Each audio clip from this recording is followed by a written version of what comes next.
Hey guys, welcome back to the channel. It's Matt again. Today we're going to take out the Boss, and I decided to do, since the Boss has a unique exhaust setup with a quad exhaust with sides and rear dumps, thought I'd do a unique video for you guys where we do sound comparison with what's coming out the side versus what's coming out the back. So right now I got the camera set up on the side pipe, and then I'm going to put it on the back and we'll compare the two. So we'll do a little bit of normal driving. When the track key kicks in, we'll get the Lopi idle from each side, and then you know, we'll give it some gas and see what happens. All right, so I think you guys will enjoy this one. So yeah, let's do it.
Sorry, the sun's right in my eyes.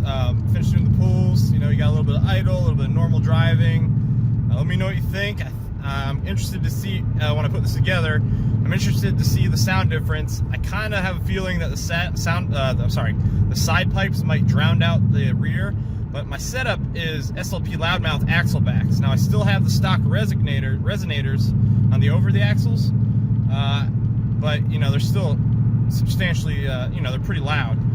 The side pipes, however, have no resonators, no flow restrictors, so they're wide open straight from the cats, and they are loud. So I'm pretty sure that I'm fairly confident side pipes will be significantly louder.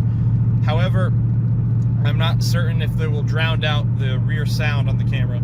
We'll find out here shortly when I put it together. So appreciate you guys watching. If you enjoyed that video, please drop a like, give me a thumbs up, and subscribe. All right, guys, see you next time.